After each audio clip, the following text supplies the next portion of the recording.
me continue with a topic, then we will be back to the audience.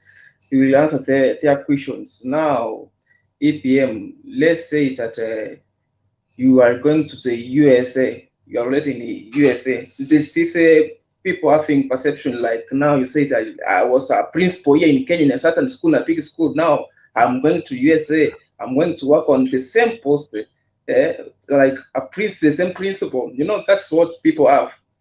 They don't know if things go there, they have to change everything. So can you clarify to them, make it clear to them to understand? That's a very good question, because wherever you go to another country, you have to be open-minded. KBM, this is Africa, can be a test because it lives in Kenya. You have to completely change your lifestyle. But in Africa, we have so much attached to the status compared to here in America. In Africa, if you are PhD holder, you'll be called the Dr. So-and-so and your last name. For instance, for me, since in junior high, they call me Makulilo, but I come to America, I'll change. You have to go by your first name, Ernest. You see, number one, Barack Obama, if calls Kenyatta, Barack Obama doesn't call himself Barack Obama. Hey, this is Barack. So just assume the change of your mindset, just from your uses from surname to first name. The Prime Minister of Tanzania, Sumai, who was the Prime Minister for 10 years, went to study in Harvard. His name is Frederick Sumai. And fellow students call him Freddy. Nobody in Tanzania will ever call him even Frederick.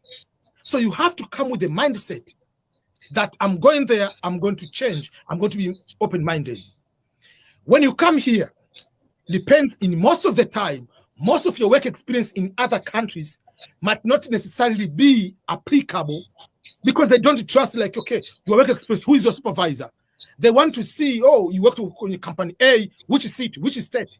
But in Kenya, in Tanzania, in Philippines, it's very difficult to trust that work experience if it really happened. So that's why when you come here, you have to pay bills. Yes, you can work, you can get your first job as a professional, I agree. But are you going to wait for 6 months, 7 months just to apply because you are a university professor at your country to start applying for the position to teach a political science or microbiology in the university for 6 months? You have to pay the bills. So if you have to pay the bills, you have to find a job. The quicker job, you have to do the general job. You go to McDonald's, you go to Dollar General, you go to Targets, Walmart, you go to Amazon. You start somewhere. So the first thing you have to go with that mindset, I can start over here. But it doesn't mean that this will be my rest of my life. Remember, bachelor degree students, master's degree students, PhD students in America, they work in the restaurant, they work in this normal customer service job too. So it's not because, oh, I'm an immigrant. No. Americans themselves, they do those kind of jobs. But don't come with that mentality like, oh, I used to wear a tie, so for me, I used to be there. Everybody, when I go there, Mr. So, they open the car for you. If you are the manager, you have the car, you have a driver. Here, everybody drives their own. You don't need to avoid driver. CEO in my company is driving by himself. Nobody's having a driver for you. This is the normal life. So in America, they simplify status to become like cool for everyone. Yes, very, very good.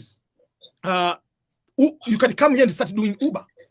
That is direct. You can start and you can be in charge of your own life. While you are doing Uber, you can do what they call the Amazon. They call it Lyft, Amazon Lyft, whatever. Amazon can be delivering on Amazon using a personal car.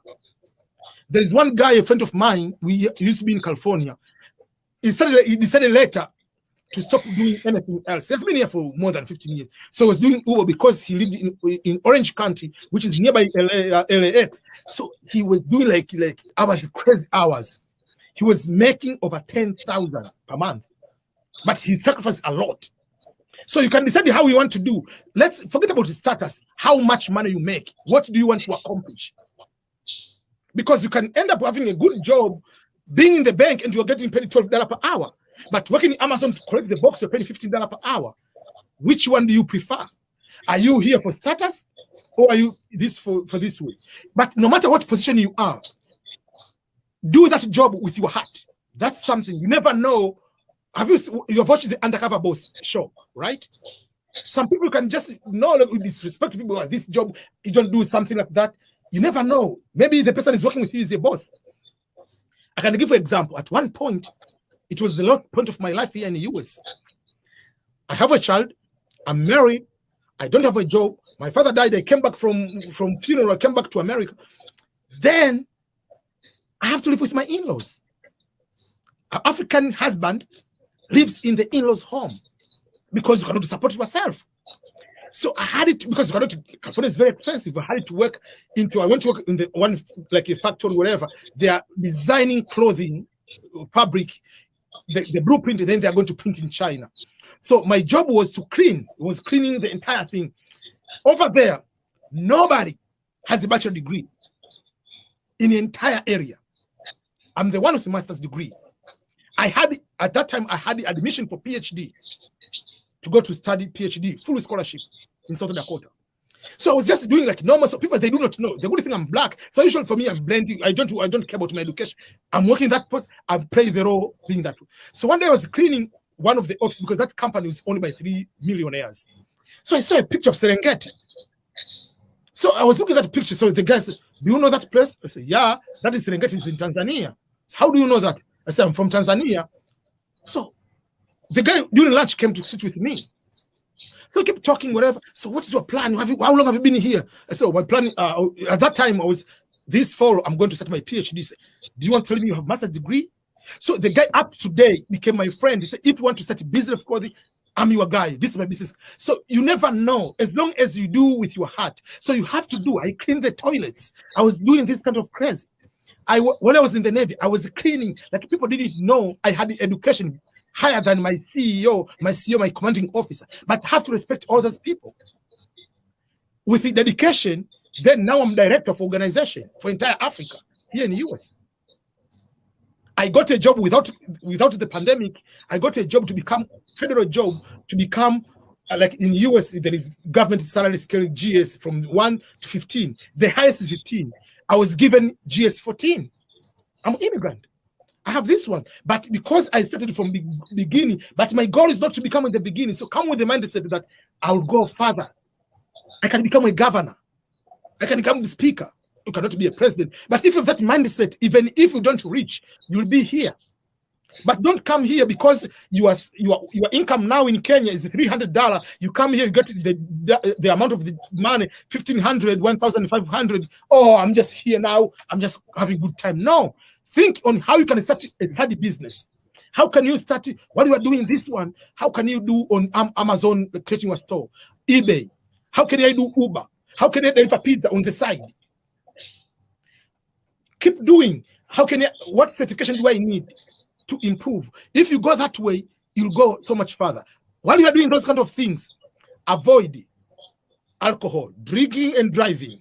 Avoid drinking and having any type of drug. Avoid beating women, beating kids. Avoid those. Avoid not paying tax. Those kind of things, there are so many things, but those kind of things, they might destroy your entire life here. So those are the things. So no matter what you do, just make sure that come here with the mindset that I can go further. This is the starting point. So, but if you come here, okay, I used to be so and so in Tanzania. Yeah, you come here, people will call you by your short name or first name. People don't care. People don't care who you were before, and people don't care. Look, I'm so and so. No, they don't care about that. People, they want to connect with you as a person. Number one, these titles, whatever, the millionaires like Buffett, Bill Gates, they don't call themselves Bill Gates. They call themselves I'm Bill. That's all. So these are the mindset you need to have. It is easier to succeed here if you come with the mindset that I'm going this way. But don't come and settle just because you get $15 per hour. This will be my rest of life. You might end up working at Walmart at the age of 65 just you are greeting people. Instead of having time with your grandchildren and doing vacation, you haven't done anything yet.